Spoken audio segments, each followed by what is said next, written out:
दोस्तों, अक्सर हमने अपने लोगों से, अपने घरों में, अपने दोस्तों से या फिर चाय की टपरी पे ये बात करते हुए ज़रूर सुना होगा कि सरकार ने अपनी सरकारी संपत्ति को एक प्राइवेट ऑर्गेनाइजेशन को बेच दिया। सरकारी संपत्ति कहने का मतलब होता है सरकारी कंपनीज़ को, सरकारी ऑर्गेनाइजेशन को एक प्राइवेट ऑर्गेनाइजेशन के हाथ में बेच दिया, जिसका नाम सरकार ने प्राइवेटाइजेशन दे दिया। और हम लोग इसे बिना जाने समझे उसे कह देते कि सरकार ने उसे बेच दिया। दोस्तों, यह बात कितनी सच है और प्राइवेटाइजेशन क्या होता है, आज की इस वीडियो में हम लोग डिस्कस करेंगे। दोस्तों, आज की यह वीडियो देखने के बाद मैं ये दावे के साथ कह सकता हूँ कि आपका प्राइवेटाइजेशन को समझने का नज़रिया बिल्कुल बदल जाएगा। इसके बाद अगर आपके सामने कोई भी ये कहता है कि प्राइवेटाइजेशन में कंपनी को बेच दिया गया है, गवर्नमेंट कंपनी को, उसके बाद आप उसमें आराम से अपना डिफरेंस बता सकते हो कि प्राइवेट क्या होता है और प्राइवेटाइजेशन क्या होता है। दोस्तों, स्वागत करता हूं मैं आप सभी का आपके YouTube channel Mayank study point पे। मैं हूं आपका होस्ट मयंक साव और आज की इस वीडियो में हम लोग डिस्कस करेंगे प्राइवेटाइजेशन के ऊपर। दोस्तों, वीडियो में आगे बढ़ने से पहले मेरी आप सभी से एक छोटी सी रिक्वेस्ट है कि अगर आप लोग चैनल पे न्यू हो तो चैनल को प्लीज़ सब्सक्राइब करो, प्रेस करो बेल आइकन को भी, ताकि आपको हमारे आने वाले वीडियो का नोटिफिकेशन तुरंत मिले और आप उसे मिस ना कर सको। तो बढ़ते हैं आज के मेरे टॉपिक की तरफ। तो चलिए आज कुछ नया सीख लेते हैं।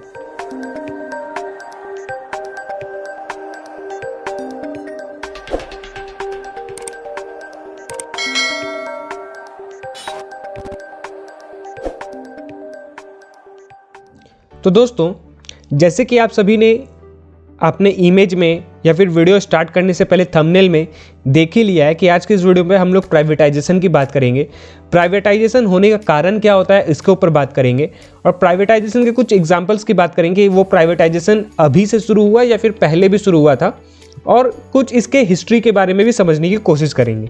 ओके, तो चलते हैं हमारे प्राइवेटाइजेशन टॉपिक के ऊपर। दोस्तों, यहाँ पे क्या बताया गया है प्राइवेटाइजेशन को, वो हम लोग सबसे पहले समझते हैं। Privatisation is a term implying the transformation of a public sector company into A private sector company. Privatisation एक ऐसा टर्म है जहाँ पे हम लोग ट्रांसफॉर्मेशन करते हैं उन पब्लिक सेक्टर कंपनी को प्राइवेट सेक्टर के अंदर। Also when government regulations of a private company are lessened और removed, the company is said to have undergone deregulation. The term deregulation is also often used as synonym for privatization. अगर हम लोग से पूछा जाए कि बताओ प्राइवेटाइजेशन का सिनोनिम क्या होता है, तो उसका सिनोनिम होता है डीरेगुलेशन।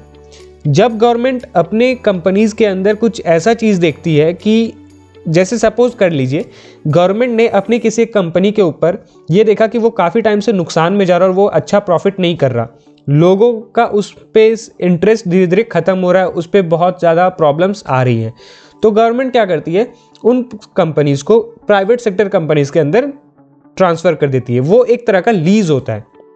उसमें क्या होता है, उस लीज़ के अंदर क्या होता है, वो बेसिकली सबसे कम होता है 99 ईयर्स का लीज़, जिसमें प्राइवेट सेक्टर का कुछ शेयर जो होता है वो एक्स्ट्रा हो जाता है। अगर हम लोग मानते हैं 100 का फिगर लेते हैं, जिसमें गवर्नमेंट का फिगर पहले था 51 और प्राइवेट का था 49, तो अब गवर्नमेंट ने क्या किया, उसे कन्वर्ट कर दिया।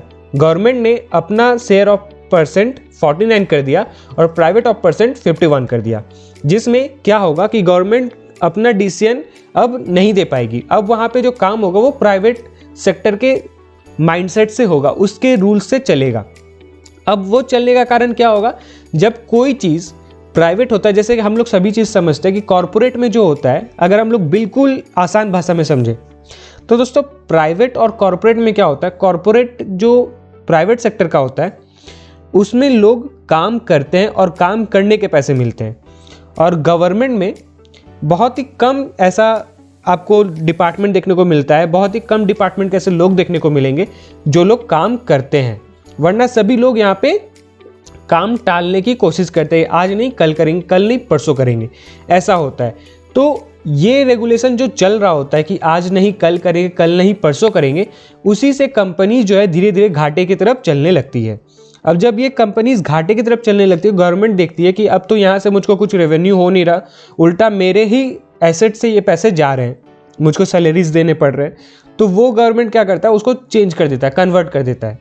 वो उसका कुछ पार्ट गवर्नमेंट ने प्राइवेट को दे दिया और कहता है कि आप 99 साल के लिए लो और अपने हिसाब से इसे चलाओ और इसे फिर से प्रॉफिटेबल बनाकर मुझे दे दो। तो प्राइवेट अब जब आता है, वो प्राइवेट सेक्टर का कोई कंपनी आता है, उसको डील करता है उसके साथ, तो वहाँ पे वो अपने डिसीजंस चलाता है कि कैसे काम करवाना है, किसको काम करवाना है, उसमें क्या क्या चेंजेस लाने हैं, ये सारी चीज़ों को। और जब ये सारी चीज़ें आने लगती है तो कंपनी अपने आप प्रॉफिटेबल बननी शुरू हो जाती है। तो प्राइवेटाइजेशन में यही चीज़ होता है कि यहाँ पे यही चीज़ बताया भी गया है कि प्राइवेटाइजेशन वहाँ पे काम आता है जहाँ पे वो कंपनी को ज़रूरत होता है कि अब उसको प्रॉफिट बनाना है, अब लॉस दिखाने से नहीं चलेगा। और जैसे हम लोग सभी जानते हैं कि इंडिया आज के टाइम पे आगे बढ़ रहा है, वो होने का कारण क्या है, वो है प्राइवेटाइजेशन। आज टेक्नोलॉजी के बारे में बात करें, अगर ग्रेन्स की बात करें, वेट प्रोडक्शन की बात करें, पावर की बात करें, तो इंडिया आज के टाइम पे बहुत तेज़ी से आगे बढ़ रहा है और ऐसे ही आगे बढ़ते रहे, ये मेरी कामना रहेगी। तो यहाँ पे प्राइवेटाइजेशन जो होता है, मैंने कुछ ऐसे 4 एग्जांपल्स दिए जहाँ पे प्राइवेटाइजेशन ज़्यादा इस्तेमाल किया जाता है, जहाँ पे ये दिखाया जाता है कि इसका ऊपर प्राइवेटाइजेशन होना चाहिए। पहला प्राइवेटाइजेशन हेल्थ केयर के ऊपर होता है।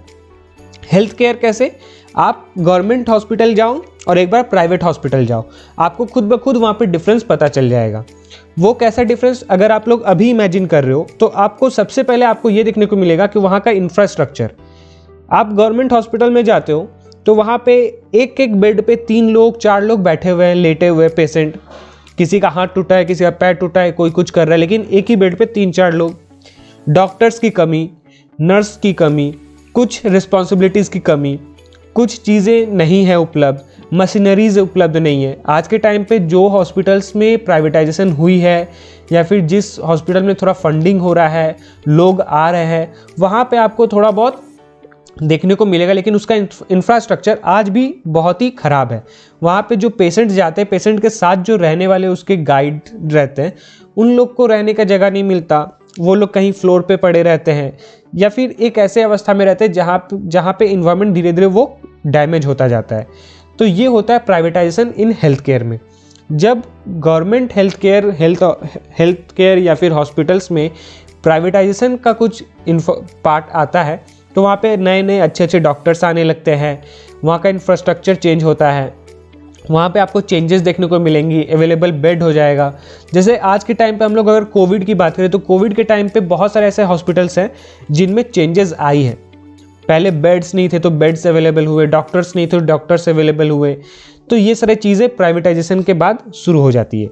फिर प्राइवेटाइजेशन इन एजुकेशन में भी आप लोग अगर गवर्नमेंट स्कूल से या गवर्नमेंट कॉलेज से पढ़कर निकले हो तो वहाँ पे आप लोगों ने ये चीज़ देखा होगा कि प्राइवेट स्कूल में और गवर्नमेंट स्कूल में क्या डिफरेंस होता है। आप लोग आजकल सोशल मीडिया में बहुत रहते हो, आप लोग को ज़्यादा पता होता है, मीम के थ्रू, बहुत सारी चीज़ों के थ्रू पता चल जाता है कि गवर्नमेंट के लोग कैसे होते हैं, गवर्नमेंट स्टूडेंट्स कैसे होते हैं, या फिर गवर्नमेंट में पढ़ाई कैसा होता है, प्राइवेट में पढ़ाई कैसा होता है। आप लोग ये डिफरेंस आराम से निकाल सकते हो। हालांकि पढ़ाई दोनों जगह अच्छी होती है, लेकिन वो पढ़ाने का जो तरीका होता है वो चेंजेस रहता है। आज के टाइम पे अगर हम लोग यूट्यूब की बात करें तो यूट्यूब में जो एजुकेशनल रिवॉल्यूशन आया है, जो हमारे बहुत सारे ऐसे टीचर्स हैं जो एक रिवॉल्यूशन लेकर आ रहे हैं एजुकेशन सिस्टम के ऊपर, तो ये भी एक प्राइवेटाइजेशन का पार्ट है कि वो एक अलग तरीके से पढ़ाने की कोशिश कर रहे हैं। ओके, तो ये होता है प्राइवेटाइजेशन इन एजुकेशन। गवर्नमेंट ने भी काफ़ी सारे स्कूल्स में, काफ़ी सारी चीज़ों में चेंजेस लाई एजुकेशन सिस्टम के ऊपर, जहाँ पे आज भी लोग पढ़ाई नहीं करते हैं या फिर पढ़ाई नहीं होता है या फिर स्कूल नहीं, वहाँ पे स्कूल बनाया जा रहा है एक ऐसे लोगों के थ्रू जो इस पे इन्वेस्टमेंट करते हैं। और वो इन्वेस्टमेंट कहाँ से आ रहा है? वो इन्वेस्टमेंट आ रहा है प्राइवेट सेक्टर के अंदर से, क्योंकि वो लोग रिवेन्यू बना रहे हैं। फिर आता है प्राइवेटाइजेशन इन वेलफेयर। जब प्राइवेटाइजेशन होता है किसी ऑर्गेनाइजेशन के अंदर, किसी इंडस्ट्री के अंदर, तो वहाँ पे क्या होता है? वहाँ पे वेलफेयर, वहाँ पे जॉब वेलफेयर बहुत सारा निकलता है। अपॉर्चुनिटीज़ आपको बहुत सारी देखने को मिलेंगी। अपॉर्चुनिटीज़ किसी भी फील्ड में हो सकता है, क्योंकि कोई इंडस्ट्री में अगर रिवॉल्यूशन आ रहा है तो वहाँ पे रिवॉल्यूशन किस चीज़ पे आ रहा है? वो रिवॉल्यूशन आ रहा है टेक्नोलॉजी के ऊपर। वो रिवॉल्यूशन आ रहा है कि और कौन कितना ज़्यादा किसी चीज़ को एक्सपेंड कर सकता है, न्यू थिंकिंग क्या कर सकता है, उस बिज़नेस को आगे बढ़ाने के लिए हम लोग सोशल मीडिया में क्या कर सकते हैं। तो हर एक चीज़ जहाँ पे आपको ज़रूरत होता है वहाँ पे प्राइवेटाइजेशन अपना काम करता है। गवर्नमेंट वहाँ पे उसे ही चेंज कर देता है कि अभी तक मेरा हिसाब से चल रहा था, अब एक प्राइवेट सेक्टर के माइंडसेट से वो चलेगा। जब आप जैसे कि अगर कोई बैंक की बात करें, कोई बैंक ऐसा है जो पहले गवर्नमेंट था, अब वो प्राइवेट हो गया है, तो जब वो प्राइवेटाइजेशन में जाता है तो वहाँ पे आपको कुछ बहुत सारी चीज़ें चेंजेस देखने को मिलेंगी। आपका वहाँ पे बिहेवियर चेंज हो जाएगा, बैंकर्स का जो बिहेवियर होता है, वहाँ का जो सर्विस एरिया होता है, सर्विसिंग एरिया होता है, वो सारी चीज़ें अच्छी हो जाएंगी। कस्टमर के साथ कैसे बात करना चाहिए, ये सारा चीज़ अच्छा हो जाएगा। आपका काम जल्दी से जल्दी होने लगेगा, आपको टेक्नोलॉजीज़ ज़्यादा मिलने लगेंगी। और पहले कि अगर किसी बैंक में जाओगे तो वहाँ पे आज भी टेक्नोलॉजीज़ बहुत ज़्यादा स्लो है, आज भी बहुत चीज़ें अपडेट नहीं होती है। तो ये सारा चीज़ आपको देखने को मिलता है। फिर आता है प्राइवेटाइजेशन ऑफ इंफ्रास्ट्रक्चर, जो मैंने आपको बात की। अब यहाँ पे इंफ्रास्ट्रक्चर 2-3 होती है, 2-3 नहीं काफ़ी सारी होती है। यहाँ पे मैं 2-3 जो आपके सामने आप रोज़ उसे देखते हो, रोज़ महसूस करते हो, जिसके बारे में आपको हमेशा पता रहता है, उस इंफ्रास्ट्रक्चर की बात करूँगा। जैसे कि आप लोग मान लीजिए किसी रोड ट्रिप पे गए अपने फ्रेंड्स के साथ, एक लॉन्ग ट्रिप पे गए, लॉन्ग ड्राइव पे गए, तो जब आप लोग रोडवेज़ में जा रहे हो तो आपको बहुत जगह टोल गेट देखने को मिलता है, टोल फ्री गेट, जहाँ पे आपको कुछ पैसे देने पड़ते हैं। और वो पैसे क्या होते हैं? वो पैसे होते हैं, वो मेंटेनेंस होता है वो रोड का, कि आप लोग जिस रोड पे ट्रैवल कर रहे हो वो रोड कैसा है, अच्छा है या ख़राब है। और ख़राब है तो वहाँ पे टोल फ्री तो नहीं होगा ऑब्वियसली, अगर टोल फ्री हो रहा है तो उसे रिपेयर भी करवाएंगे। आप लोग वहाँ पे हक से कह सकते हो कि आपने ये कैसा रोड बनाया है, आपने रोड अच्छा नहीं बनाया। और यही चीज़ पैसे जो है, वो जो आप पैसे दे रहे हो, उसी पैसे से आपका वो रोड फिर से बनाया जाएगा। तो ये इंफ्रास्ट्रक्चर होता है, चाहे वो रोड हो, चाहे वो वाटरवेज हो, चाहे वो एयरवेज हो, कोई भी चीज़, कुछ भी जहाँ से आप ट्रैवल कर रहे हो, जो चीज़ आप ट्रैवल कर रहे हो, उन चीज़ों का इंफ्रास्ट्रक्चर को चेंज किया जाता है। कुछ ऑफिसेज बनाई दी जाती हैं, कुछ सर्विसेज ला दी जाती है, जैसे आपको जल्दी से जल्दी कनेक्शन एक दूसरे के साथ मिले। तो ये होता है प्राइवेटाइजेशन, जहाँ पे गवर्नमेंट पहले होता था और गवर्नमेंट ठीक से अपना प्लान को इम्प्लीमेंट नहीं कर पाता था, ठीक से काम नहीं कर पाता था, क्योंकि गवर्नमेंट है तो लोग भी क्या होते थे, आराम से काम करते थे कि आज नहीं कल करेंगे, कल नहीं परसों करेंगे, और ऐसे आते आते टाइम खत्म हो जाता था और करप्शन भी शुरू हो जाता था। करप्शन आज भी बहुत सारा होता है, सॉरी मुझे ये कहना पड़ रहा है, लेकिन करप्शन आज भी बहुत होता है। लेकिन जब वही चीज़ प्राइवेट में आता है तो वहाँ पे करप्शन बहुत कम हो जाता है और वहाँ पे लोग पंचुअली काम करने लेते हैं। क्योंकि जब प्राइवेट किसी इंडस्ट्री में आता है तो वहाँ पे अगर आप काम नहीं करोगे तो आपको अपने काम से हाथ धोना पड़ेगा। तो हाथ धोने से अच्छा है कि आप काम ही कर लो, और जब आप काम कर रहे हो तो कंपनी को रेवेन्यू जनरेट हो रहा है। तो ये होता है प्राइवेटाइजेशन होने के बाद। ओके, और प्राइवेटाइजेशन वो जैसे मैंने आपको बताया एक कॉन्ट्रैक्ट के थ्रू 99 ईयर्स का लीज में जाता है कि 99 साल के बाद जब कंपनी प्रॉफिट में आ जाएगी तो वो कंपनी ऑटोमेटिक गवर्नमेंट की तरफ चल जाएगी। वो उसके बाद फिर गवर्नमेंट उस पर रूल करेगा, और जब तक वो प्रॉफिट पे नहीं आता है तब तक वो प्राइवेट सेक्टर के तरफ ही रहेगा। ओके, अब हम लोग बढ़ते हैं। अब यहाँ पे बात होता है रीज़न ऑफ प्राइवेटाइजेशन। प्राइवेटाइजेशन होने का रीज़न क्या होता है, हम लोग क्यों प्राइवेटाइज करते हैं, गवर्नमेंट क्यों कोई भी चीज़ों को, कोई भी ऑर्गेनाइजेशन को प्राइवेटाइज करता जा रहा है। उसके कुछ डिफरेंट पॉइंट्स होते हैं, जहाँ पे हमने यहाँ पे कुछ 5 पॉइंट्स दिए हैं, उसे हम लोग समझते हैं। सबसे पहले reduction in cost. Reduction in cost, privatisation जब होता है तो हर एक एंटरप्रेन्योर या हर एक प्राइवेट सेक्टर काम कैसे करता है, वो ज़्यादा पैसा नहीं लगाता, वो कम पैसा लगाता है। वो चाहता है कि मैं कौन सा काम सबसे कम पैसे में कर दूं। अगर आपको ये चीज़ समझना है तो आप उन प्राइवेट सेक्टर के एम्प्लॉय से बात कीजिए जिनको काम ज़्यादा करना होता है और उनको सैलरी बस मुट्ठी भर मिलती है। आप उनसे जब बात करोगे तो आपको समझ में आएगा कि जिस काम के लिए पैसे ज़्यादा लगने चाहिए, जितना उनको रिक्वायरमेंट है उतने पैसे नहीं मिलते, उनको उससे कम पैसे मिलते हैं और काम ज़्यादा करवाते हैं। तो ये होता है रिडक्शन इन कॉस्ट। अगर आप कुछ प्लान बना रहे हो तो प्लान में आप सबसे पहले बजट बनाते हो, तो कंपनी चाहता है कि मेरा जो बजट रहेगा वो जितना कम हो सके, जितना रिडक्स हो सके उतना रिडक्शन करना है, ठीक है, जितना रिड्यूस कर सके। फिर आता है risk of transfer of risk.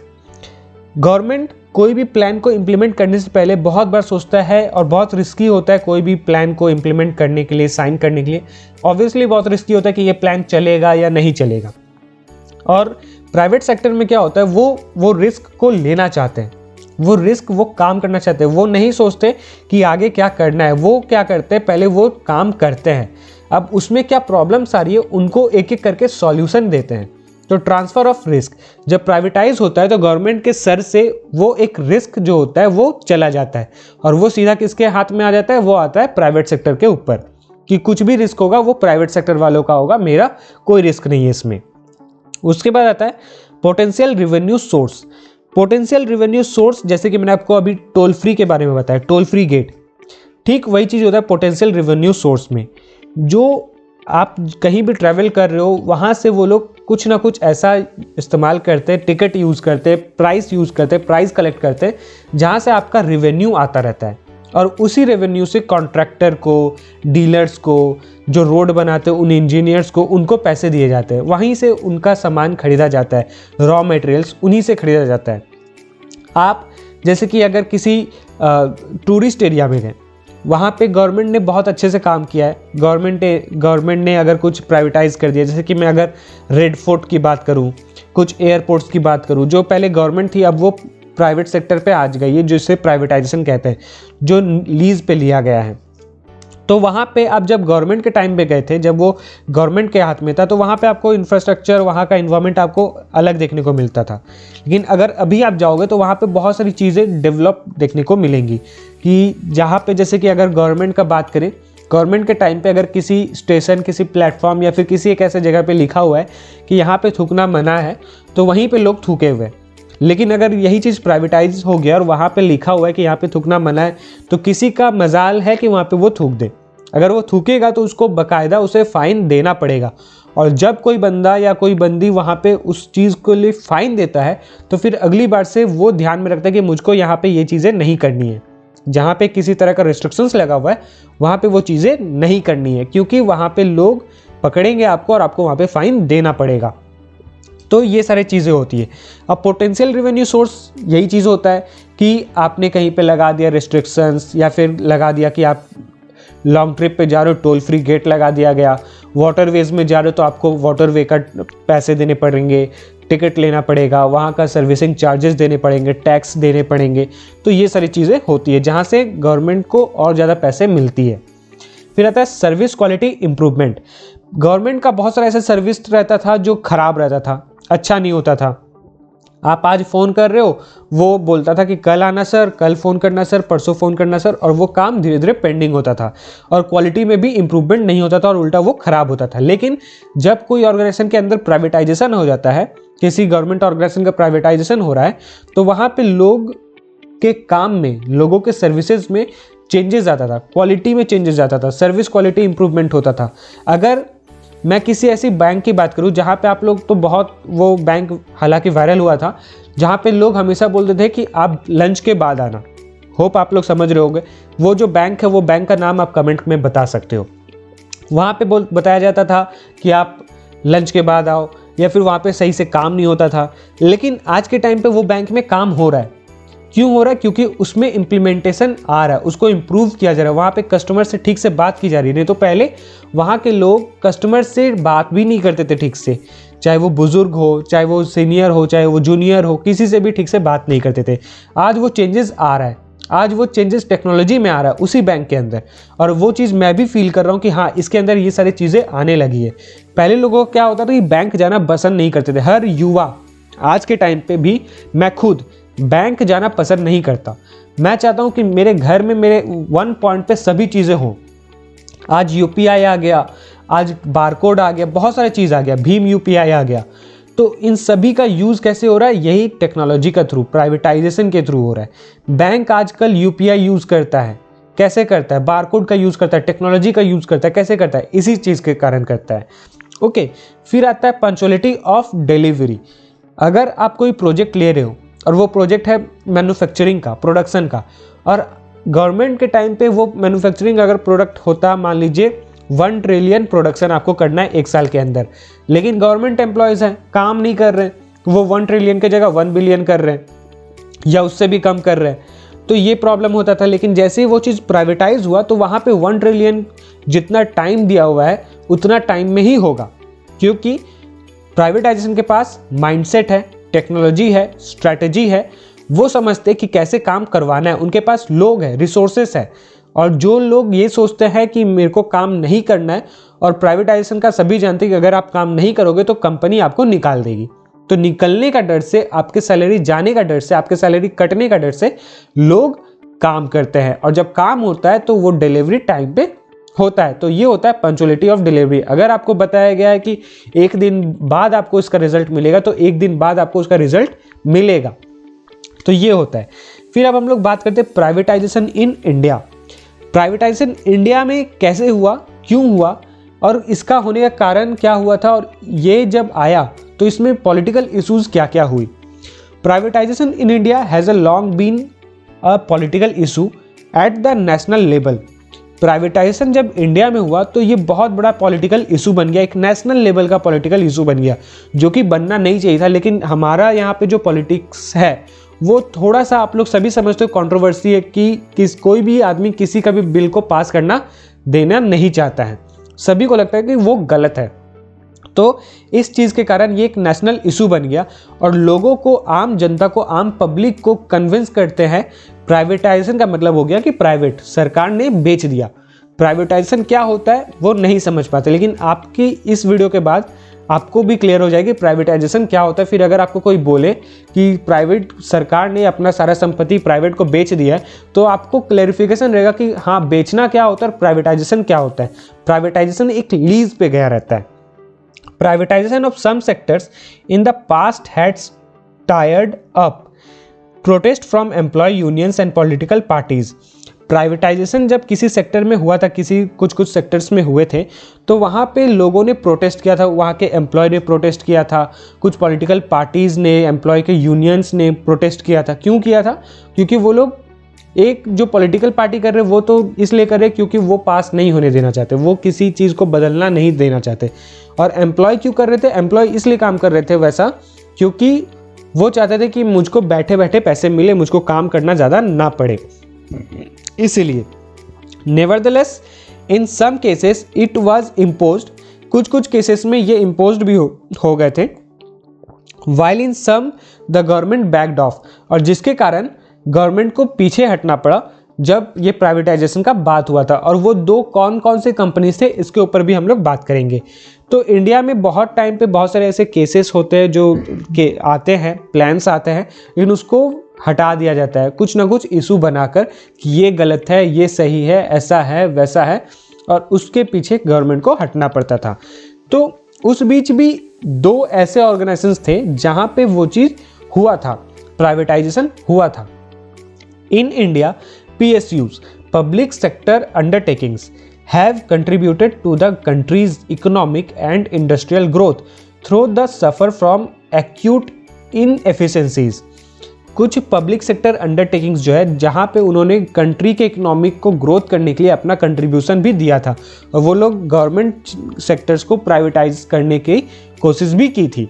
कुछ ऐसे कंपनीज थे जिनके बारे में हम लोग बात करेंगे। Many Indian PSUs have reported losses due to factors such as overstaffing, overly compensated employees, delay in project deliverance, managerial delays, etc. और ऐसे कंपनीज थे इंडियन PSUs जहाँ पे लोग ओवर स्टाफ थे, मतलब कि वहाँ पे लोग बहुत ज़्यादा थे, काम बहुत कम था। अब जब लोग ज़्यादा होगा, सैलरी ज़्यादा दोगे, रेवेन्यू कम हो रहा है, तो वो कंपनी ऑटोमेटिक लॉस में जाएंगे। और वहाँ पे एम्प्लॉयज़ जो थे वो कंपनसेट भी नहीं करते थे। प्रोजेक्ट डिलीवरेंस में भी बहुत डिले होता था, क्योंकि हर कोई सोच सकता है वो काम कर रहा है, मैं काम क्यों करूँ। मैनेजरियल डिलेज होते थे, बहुत सारी चीज़ें, मैनेजमेंट अच्छा नहीं था तो प्रोजेक्ट में चेंजेस आता था, प्रोजेक्ट जो प्रोडक्शन था वो लेट होता था, कुछ पंक्चुअलिटी नहीं था, कंपनी लॉस में जा रहा है, रेवेन्यू नहीं हो रहा। तो ये सारा चीज़, तो उनमें कौन से थे? एक HCL, आपने इन सभी कंपनीज का नाम सुना होगा, hotel corporation of India limited, HCL, initially privatised. ये कंपनी प्राइवेटाइज हुआ था। The HCL operated as an owned subsidiary of Air India, India's international airline. Air India के बारे में आजकल हर कोई जानता है। The government took the decision of privatise of SCL properties and asset when it posted a total loss of 15 million in the financial year 2000 और 2001। जहां पे गवर्नमेंट ने प्राइवेटाइज करने का ये डिसीजन बना लिया जब उन्होंने ये देखा कि उनका जो फाइनेंशियल ईयर 2021 था, 2000 और 2001 था, वहाँ पे 15 मिलियन का लॉस, टोटल लॉस 15 मिलियन का था। तब गवर्नमेंट ने ये डिसीजन लिया था या तो हम लोग इसे प्राइवेटाइज कर देंगे या तो बेच देंगे, पब्लिक सेक्टर को बेच देंगे। तो SCL was a persistence loss amounting of over 900 million mainly due to mismanagement by the government and Air India. SCL उस टाइम पे इतना लॉस पे क्यों गया था, 900 मिलियन लॉस पे? क्योंकि वहाँ का मैनेजमेंट जो था वो अच्छा नहीं था, मिस मैनेजमेंट उसमें बहुत ज़्यादा था। गवर्नमेंट का मिस मैनेजमेंट जो मैंने आपको स्टार्टिंग से आकर बताया है कि गवर्नमेंट में आदमी काम करना क्यों चाहता है, गवर्नमेंट जॉब क्यों करना चाहता है। स्टार्टिंग में सभी कहते हैं कि मैं देश को बदलना चाहता हूँ, गवर्नमेंट जॉब करके मैं देश को बदलना चाहता हूँ, लेकिन हर कोई जानता है कि हर आदमी गवर्नमेंट जॉब करना क्यों चाहता है। वो देश बदलने का काम वो बस मुंह से बोलता है, लेकिन करता बहुत कम लोग हैं। ऐसा नहीं है कि कोई नहीं करता, कोई है जो देश बदलने के लिए ही काम कर रहा है, लेकिन हर कोई नहीं होता। 100 में से 2%, 10% ऐसे लोग होते हैं जो देश बदलने की काम को आगे बढ़ा रहे। बाकी सब गवर्नमेंट जॉब इसलिए ज्वाइन करते हैं क्योंकि वो एक सिक्योर जॉब है और वहाँ पे ज़्यादा काम करना नहीं पड़ता है। बस यही सब के कारण SCL 2001 में 2000 से 2001 में टोटल लॉस में था, 15 मिलियन का लॉस में था, जहाँ पे गवर्नमेंट ने मिसमैनेजमेंट के कारण एयर इंडिया के साथ SCL को प्राइवेटाइज करने की डिसीजन बनाई थी। वहाँ पे उन्होंने डिसीजन बनाया था। ओके, फिर आता है विदेश संचार निगम लिमिटेड VSNL इनकॉर्पोरेटेड इन 1986। विदेश संचार निगम limited was a public sector undertaking with the main objective of catering overseas communication services. In 2002, the government of India took a decision to privatize VSNL, transferring the maximum company stake to the Tata Group. अब जो VSNL है 1986 में जिसको बनाया गया था, वो एक पब्लिक सेक्टर इंडस्ट्री था, नेटवर्क इंडस्ट्री था, और आज भी वो चल रहा है जिसको हम लोग BSNL के नाम से जानते हैं।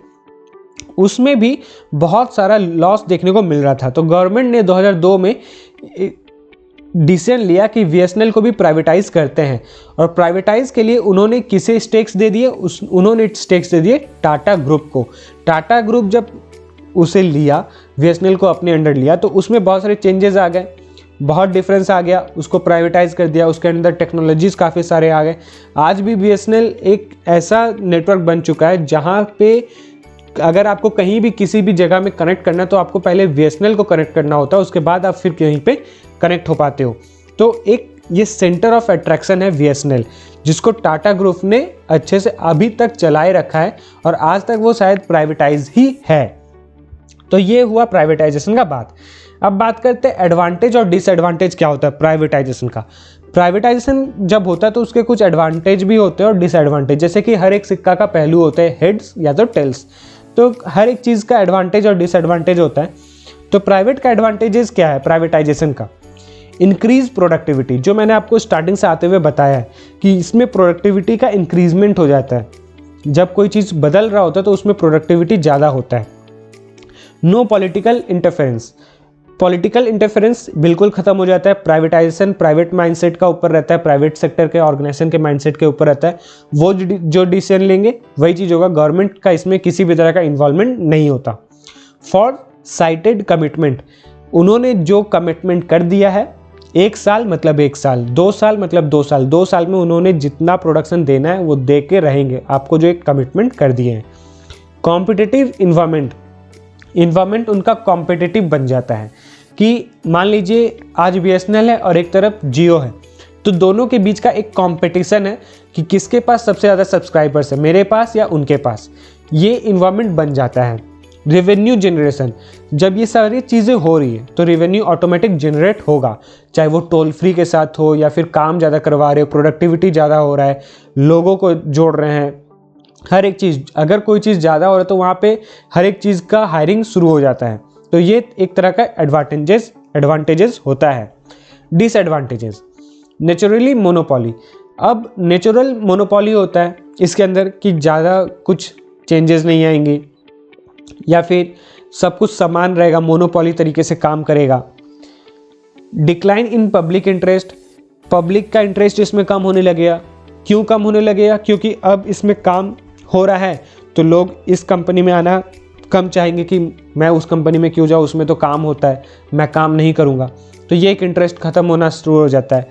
लैक ऑफ रेगुलेशन, रेगुलेशन यानी कि कोई भी केस अगर वो लोग ले रहे हैं, कोई भी प्लान वो लोग सोच रहे हैं इम्प्लीमेंट करने का, तो उसका वो प्लान फेल ना हो, इसका बहुत ज़्यादा वो हो जाता है, मतलब कि वो प्लान फेल नहीं हो सकता, उसका पॉसिबल होने का चांसेस बढ़ जाता है और इम्पॉसिबल फेल होने का चांसेस कम हो जाता है कि वो प्लान फेल भी होगा।